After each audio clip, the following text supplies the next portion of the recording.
Hello everyone, it's Prince. Sorry you haven't heard from me for a while. I've been a little busy. Hopefully the transfers are going alright for everyone. A couple of people had expressed interest in seeing my rogue build, so I'm going to try and keep this super duper short. I don't have a script as usual, so hopefully I don't ramble like I tend to do. Let's see, so right off the bat, my main is a DC caster. I know I've been talking a lot about melee DPS in the last few videos that have really taken off on YouTube. Thank you for the interest, by the way. It's really awesome to be a part of the slowly growing community of competitive DDO content that I'm trying to encourage more people to do. Like I've expressed before, I'm not one of the top players in the game, but I aim to try and hang with those players. So the builds you're going to see from me are meant to try, if not succeed, to hold up in R10s and even Reaper push raids. So that's what we're looking at here. So like I said in other videos, this is not the best race. The first thing you want to do when you look at a build is you want to figure out the class. And pure rogue, I think, is the way that you want to do things as two-weapon fighting. There are some other variants that work all right. For example, there was a very good DPS player on Kenneth for a long time that was... Let's see, I believe he had 5 levels of Ranger, 1 of Monk, and the reason is you would take tier 5, I'm assuming the reason is you would take tier 5 in Tempest, and you'd get the +1 critical multiplier from Monk on rolls of 19 and 20, and then in exchange your MRR was capped at 50, which is not quite as bad nowadays because the Moon and Sun augments easily let you increase your MRR, and my MRR is not that great right now anyway, but... So, after you get that out of the way, the build, the enhancements, these are them by the way, don't be gnome. If you are watching this video to try and make a really good DPS build that can keep up with the really good builds, maybe you've never had like a super meta DPS build before and you want to try and create one, or you've been messing around with a couple but you've never tried rogue, you don't go gnome, you don't go anything other than Shadarkai if you are aiming for the best race. The difference is kind of astonishing because you get not one but 2 huge AoE attacks that you just swing you swing a chain, you go whew, and everything around you gets hit, and it's really good with the crowd control swap weapons, which is a little bit annoying for this build, but you do have different weapons for trash than you do for bosses. I'll touch up on that in a little bit. First, I wanted to finish the enhancements. You could max out Vistani Knife Fighter. I think most of the better players agree it's a little bit better to go for Assassin. I'm not the first person to make a competitive two-weapon fighting DPS Rogue guide. I'm not by far the best who's ever made one. I know that really good players such as Tronco or Ying1/Carpone from the Lava Divers, they've made their guides before. Both were posted to the forums. I'm not sure if Carpone's is still on the forum, but I know it existed as a Google Doc. And Assassinate is something that he didn't take, but I do like Assassinate. I like that you can just go into fights, and it's an insta-kill, assuming you can land the DCs, which mine aren't like ultra super duper high. If any of you play casters, you'll know that, for example, if your Finger of Death has a save of 103, that's okay, but you're going to be missing a lot, especially in newer content. So there is that. But I don't know, it suits my style. It's kind of one of the reasons why I like to play Rogue. This is pretty much how you'd want to fill it. This button right here, this attack's kind of good. I used to take it along with this Poison Strike right here, which then comboed with some of these abilities up here to give you extra damage, but that doesn't fit anymore now that imbues are good, and I take this. So this is the layout I would currently recommend. Of course, if you forego the imbues completely, this right here, and then plus this, and this Deadly Strikes up here, and then even this would be pretty good. Vistani is still an important tree, even though you don't go tier 5 or capstone with it. The higher you can go, the better, and if you have fewer racial free points, especially a Shadarkai, because since I'm not Shadarkai, the gnome stuff doesn't really matter at all. So you really want really great things like these double daggers here.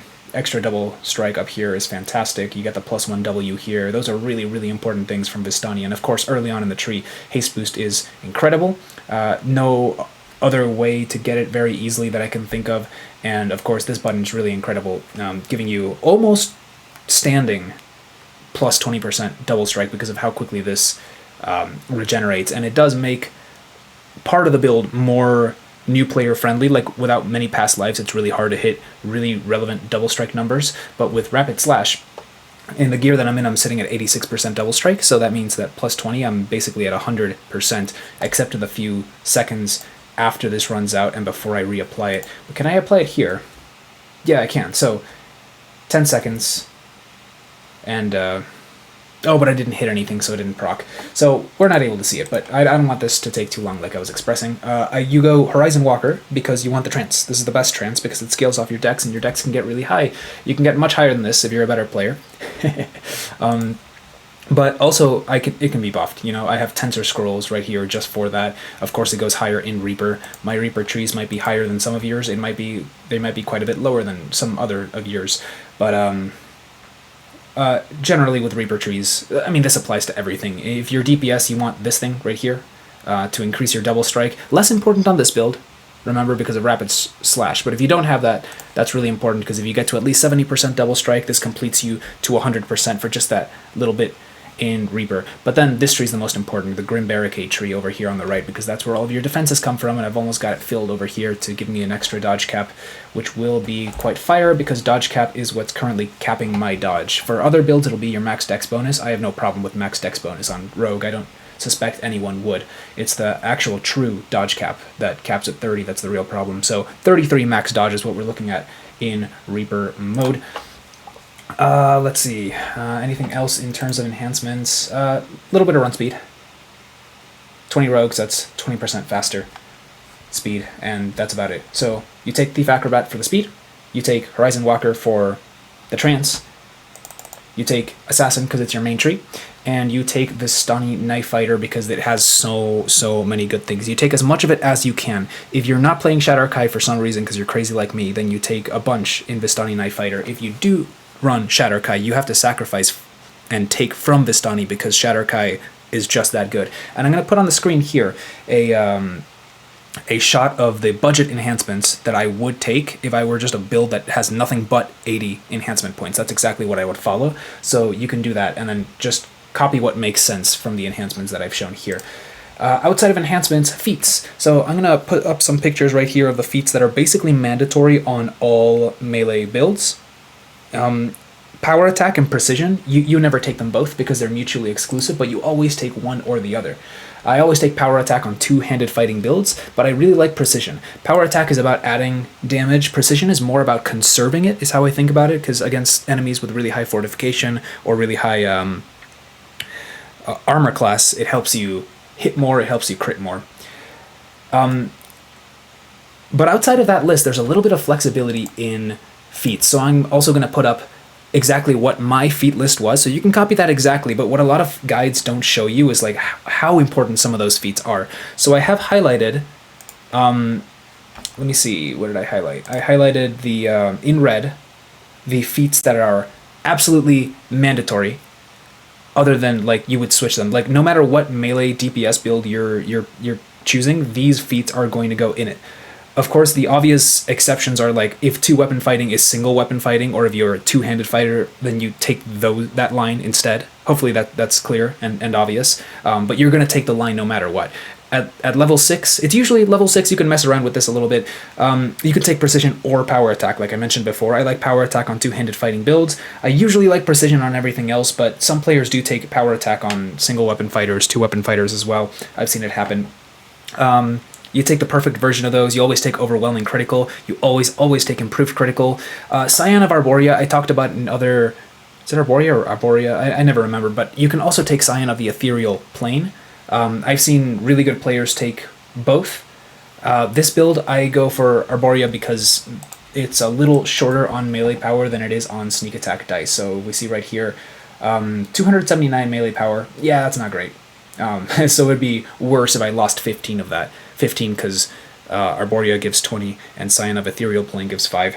So I'm going to switch now to this next stage that highlights a couple of feats in blue, and these are the ones that are mandatory if you make the decisions that I made. For example, if you have at least 12 in Rogue, I would always take improved sneak attack. That feat is kind of a no-brainer. It just gives you extra sneak dice. Super duper good. Embodiment of Law is a feat you would not take unless if I open up my Destinies here, you take the Destiny path that I did. And I copied this off of Ying1 when he made his guide.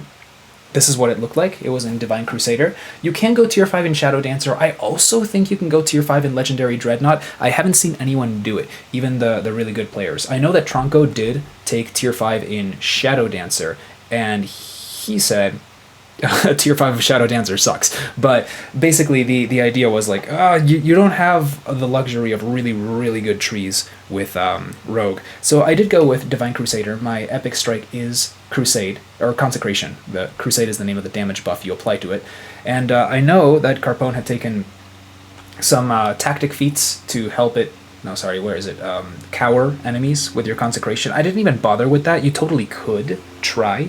I know that just with the high tactic requirements in this day and age, I just didn't want to mess with it. I let my allies crowd control. Of course, this build does crowd control, but it's very random when you proc it.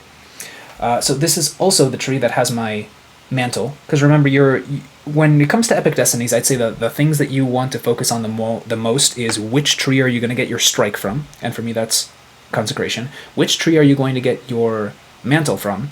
For me that's also Divine Crusader, that's Holy Mantle. It gives me the +1 W, it gives me a nice little perk of a couple of elemental resistances, and then of course immunity to weapon damage, which isn't that crazy great, but it's really nice to be able to hit oozes with no fear of breaking your daggers, which I do have to take this to make them favored weapons. True Seeing is nice here. And then of course the third thing is your epic moment. And Ranged has an easy choice for epic moments because the one in tier 5 Shirati is so good in Inexorable Advance, but for melees it doesn't really matter that much. I think the best option would be the one from Legendary Dreadnought, believe it or not, the action hero, the one that gives you just like every action boost at the same time. That one's really nice. I take Beckon Divinity because this is the tier 5 that I'm in. And so this is the one that's the mass raise. It's nice for raids if you're pushing, if you know, if things get out of control, you try and save a raid wipe. If things aren't out of control, do remember that it's still a heal over time, so you can turn it on in really dangerous spots where the boss is hitting the party, yada yada. And this is the reason, now all the way back to why I brought this up in the first place, that you take the feat Embodiment of Laws, so you deal extra damage. So yep, this is what it looks like. I do recommend Shadow Dancer as a splash tree on just about every melee. It has really good fortification bypass to hit against those higher fortification enemies. It has extra double strike, it has extra sneak dice, it increases your max dex bonus, which maybe this build doesn't need as much, but other builds can definitely benefit. I particularly like the Assassinate DCs on this build, same with the trapping stuff. You get free Night Shield, although you can get that from Divine Crusader as well over here. You get a magic missile immunity. But the threat decrease is really nice. As for the feats that you choose, before I forget, for Rogue, the ones that are specific to your Rogue levels at 10, 13, 16, 19, I took Improved Evasion, Opportunist, Slippery Mind, and then one of the skill masteries. I used to skip Improved Evasion because you get Improved Evasion from Darkest Luck right here, but I guess I just wasn't very good at reading because it says if you already have Improved Evasion, then you no longer fail reflex saves by automatically rolling a 1, which is really nice on a build with really high reflex saves.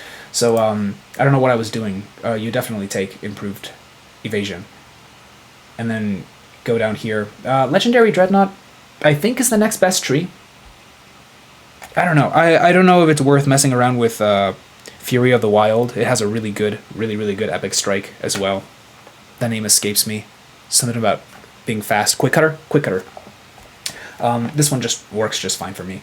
Anyway, the Destinies, that's just kind of how I feel about them. They're not super set in stone, but based on that path, those are the feats I chose. Last thing about feats, I'm going to bring back up the page that shows what the mandatory ones are, because there are a lot that aren't highlighted. I did want to provide a quick list of other things that you could substitute in. Of course, if you're a newer player, and you, I think it's important for you to understand, like, these are the feats you cannot mess with when you're making a build, and then these are the ones that you can, but not all feats are created equal, and these are some of the things you can substitute in. I, of course, didn't think that they were better than what I took, but they're certainly alternatives. Some of them increase your defenses, some of them increase your utility, and then some of them increase your offense, but not by a wide enough margin that I considered them good enough. However, I consider all of these feats on the list takeable at least.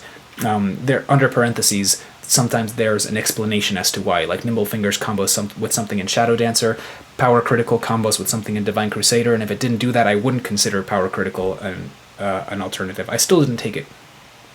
But, yeah.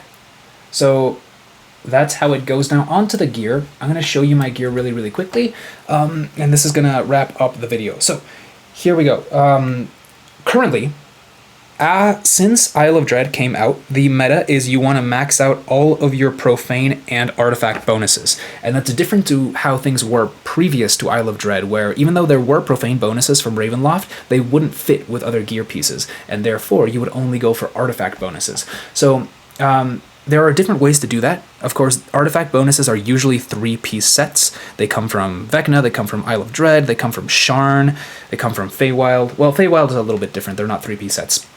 And neither is Mithra Nor, which is the other way to get your artifact bonuses. If you don't know what I'm talking about, if you look here on my armor, at the very bottom it says Legendary Temples Inferno. That's a set bonus. If I'm wearing 2 pieces of Legendary Temples Inferno, I get the following bonuses: 15 melee and range power, 30 fire spell power, 15% helpless damage, yada yada. So this isn't the objective best gear set, and currently there really isn't a great guide for the objective best gear set because everything is so dependent on all of these RNG factors, like what curses that you get. I haven't even bothered to curse my gear yet. Shame on me, making a guide and not bothering to do that. I will very, very soon. But you also have things like builds that rely on having a double Gem of Many Facets in your trinket slot that has 2 different set bonuses. So like some of these things are just outright impossible to get, to reasonably expect to get.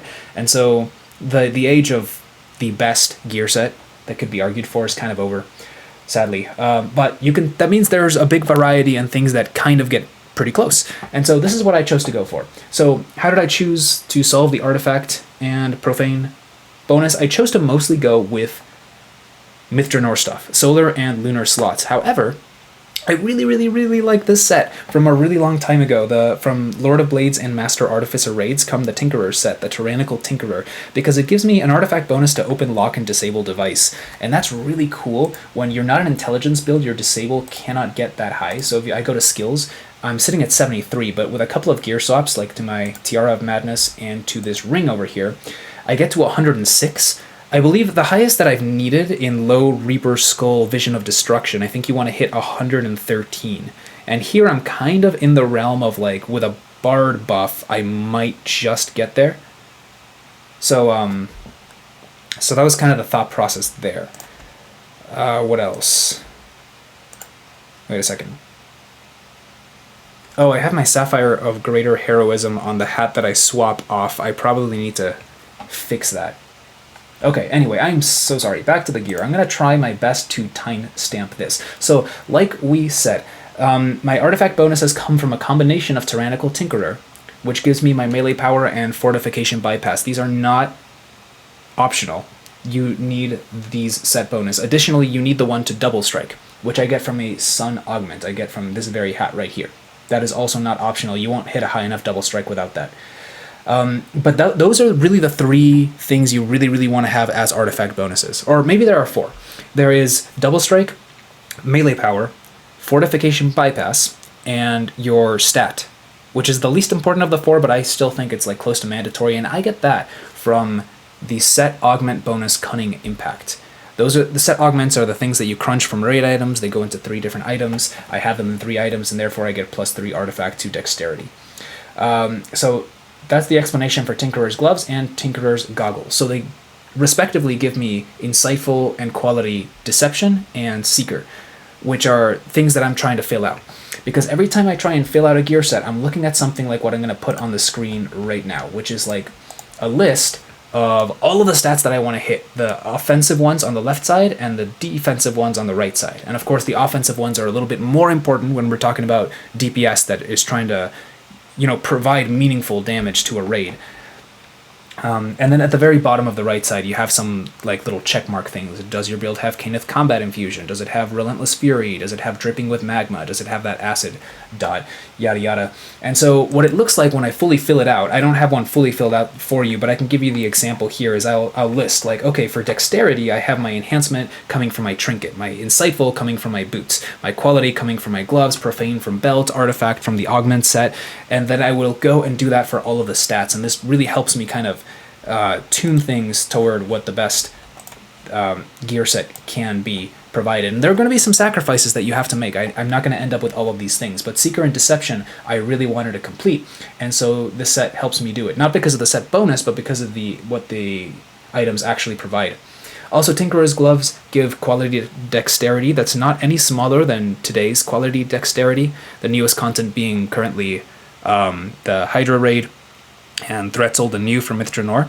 In the near future, we'll probably see quality bonuses of +4 to stats, I'm assuming when the level cap increases to 36 next year. But for now, this works really, really well. The other solar slot I have on my Hydra's Heart. Now, the other big decision, of course, for your gear set is your minor artifact. What's it going to be? And currently, there are very few minor artifacts that provide all 5 slots, which is the maximum of Filigrees that you can have, and this is one of them. It is one of the most flexible minor artifact slots. One of the reasons that I love this trinket, the Hydra's Heart, is that it can swap for other trinkets if you have Filigrees prepped in them. For example, the 2-headed platinum piece can give you a ton of spell absorption charges. You could even swap to the Heart of Sumamadi's if you're running Vision of Destruction or pushing Project Nemesis where you get cursed all the time just for extra quality of life, and you don't have to switch around all of your gear because you're directly trading one minor artifact for the other. But outside of those scenarios, you really want those 5 Filigrees, so the Hydra's Heart, really, really good. You could also try and fit that ring that has the acid damage buff that is a rare drop from Voices of the Dead. I believe that's currently probably the best minor artifact in terms of just like what it does. But I like this one on the trinket. The sun slot is empty. Hooray, because I am not completionist currently. I'm going to put, I don't know, something in it at some point. I forget what it was. But the other artifact set I have here is a 2-piece set, ring and armor from the Temple of Elemental Evil. And this can actually be any of them, because I don't care about the melee power, I already get that. I definitely don't care about the fire power. So what I'm actually for is that third little piece right there. Other than the fact that, you know, they just give good stuff. This gives me my fortification, it gives me resistance. Lesser displacement's not useless, I guess. Fire absorption's kind of nice, and then I get fire resistance from the ring. Insightful magical sheltering, which could be regular physical sheltering, insightful physical sheltering if it were a different ring, the other ring, instead of Flame and Frost, Earth and Sky, I have to assume it's called. And you get the set bonus depending on what armor you're wearing. So the ring is one of 2. It's either fire or ice or earth and air, but there are 4 different armors. So currently, what I'm going for here is the 15% artifact bonus to helpless damage. But as you can see in the ring, the set bonus that isn't highlighted, I could also be getting threat reduction, or from the other side, if I used the other armors, I could be getting, I don't remember what it was. I think it was something more defensive, like a bonus, an artifact bonus to physical resistance rating, if I recall correctly. I was originally going for the earth one, and ended up with this instead. But this is flexible, of course. You don't have to do this at all. This is not the important part of the build. It's just what I had that was flexible. You could run like Dino armor here, I don't know. You could run some of the Myth-Draenor items, armors. The one that gives deadly and accuracy, legendary armor piercing, then it saves you 2 augment slots, right? Because in some of my pieces, like I have a Sapphire of Accuracy here, because I don't have it on my gear anywhere. And that's something to remember about augments, is like, remember which of the things that you need come from augments and which ones do not, right? Like, I don't have double strike on these gear pieces, and that's okay because there's a sword cross topaz that exists in the game. But if I didn't have Seeker, like I have on this hat, Seeker, as far as I know, does not come from an augment. I'm pretty sure this is one I've looked for before, and yeah, if you don't have Seeker in your gear, you're out of luck. Sorry, I was trying not to ramble. I have 2 pieces of Vecna gear here, the University Duelist Cloak and the Sky Mage's Shoes, but notably, I'm not using either of the set bonuses, which are really good, by the way. The one that the Sky Mage Shoes has is the Profane bonus, from the 5-piece Forbidden Knowledge, and the one on the cloak can be the whichever 3-piece you craft.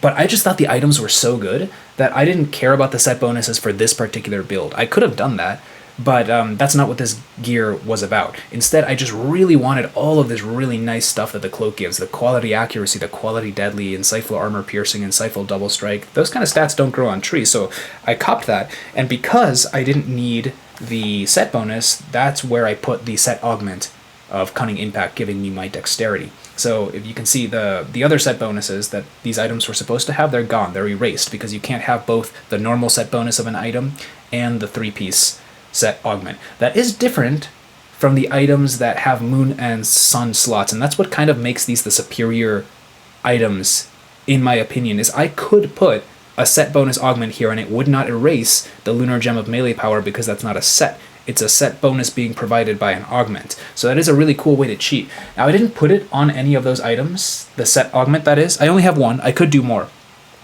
But they're hard to come by. I'm not the completionist player.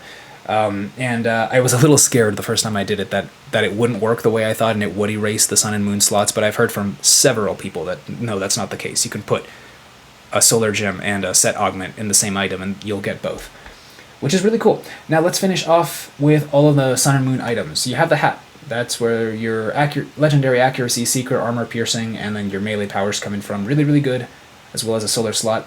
This necklace, I really just have for Relentless Fury, not gonna lie. It's a pretty decent buff that I would be pretty sad not to have in my gear.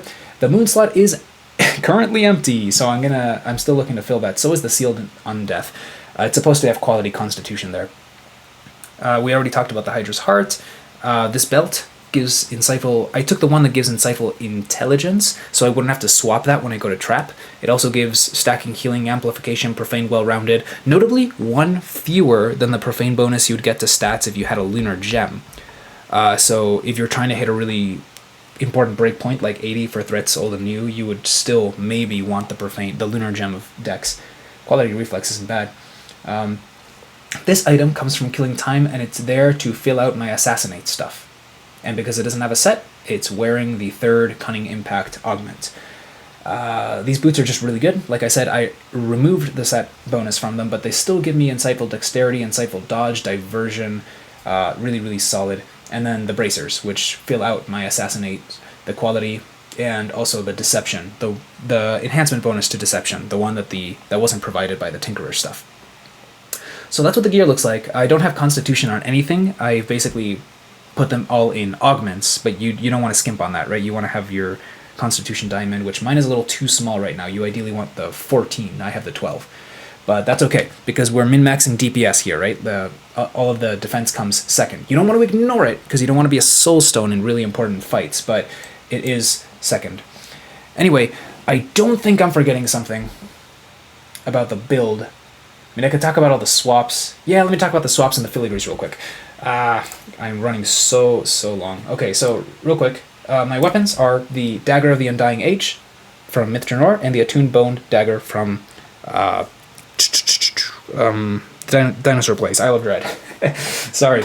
Oh boy. So they actually provide they complement each other really well, because one of them has the really powerful Dripping with Magma buff, and the other one has the really... not quite as strong, but also really strong acid buff, and it comes from Meltfang. You get +2 exceptional dexterity from the bone one, and you get Sovereign Vorpal from this one, 3rd degree. They have stacking debuffs, so I get Dust and Ooze. The debuff terms, the one that debuffs 21 physical resistance rating, and the one that debuffs 10 for both physical and magic resistance rating. So really good at spreading debuffs. Apart from that, I also have a 4-piece Shattered Device. I have 2 Sucker Punch and 1 against many rares, strength. I don't use the strength, but therefore the melee power. You get 4 from one, 4 from the other, and then 5 from the set. So for 2 Filigrees, you're getting 13 melee power, I think, according to my math. That's... No, hold on. You're getting 10 from both of them, because it's both the Sucker Punch and the 1 against many set. So it's 10 +4 +4, so we're actually looking at 14 melee power. It's not bad for a raid of 2 Filigrees. I am personally running double Raid Rare, Treachery, Twilight's Cloak, just getting my dexterity up there. I'm eventually... Actually, I don't know if the other one is raid rare. It might just be the melee power one. A lot of builds just go double melee power, even if you are dex-based.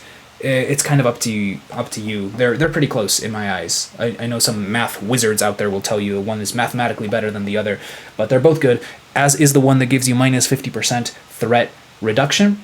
So currently what I'm probably trying to do is I for sure am going for the double treachery bonus here for the +5 melee power. Additionally, maybe even the option of the third one for the extra sneak attack die.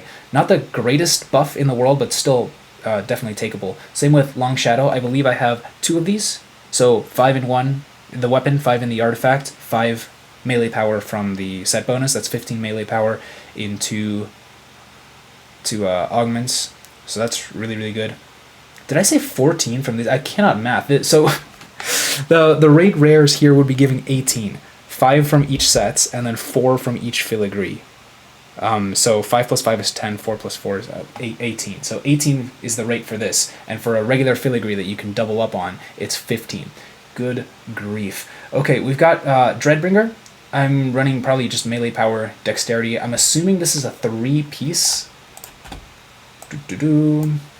Oh, it's a 4-piece currently. I could bump it up to 5, but I actually have a lot of fortification bypass if I recall correctly. So that's kind of one of the perks of taking precision instead of power attack, is you're not drowning, starving for fortification bypass. So I don't need the 5th Dreadbringer. I could have that option if I wanted to. I think melee power dex in both weapon and artifact. So that gives us 15 melee power. Well, 5 plus 10 from the bonus, and then 5 plus 5 from each of the filigrees,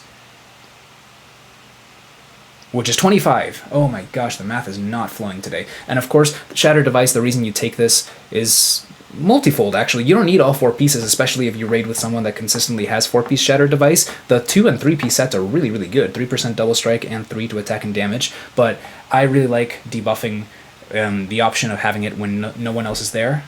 Reducing PRR and MRR by 10 for 10 seconds with the 4-piece set. Really, really strong, in my humble opinion. But not only that, we have a swap, right, into the 2 daggers that crowd control. You want to run the Gold Curse Dagger, and of course, the higher the difficulty is going to scale in this game, the harder and harder this is going to fall off. So I suspect the Gold Curse Dagger will eventually stop being meta as it stops being able to hit the DCs. But it does turn things to gold. Still really nice. Better if you're Shatter Kai, and then you combine it with LGS Salt. I have an actual LGS, Legendary Green Steel Dagger, with Salt on it. You probably would rather have Maw of the Dracolich, the kukri that drops from the raid Threats Old and New. Even though it's not a dagger, it's a slashing weapon instead of a piercing weapon, so you don't use your improved critical on it. It still has a huge base damage rating compared to the level 26 Legendary Green Steel Dagger.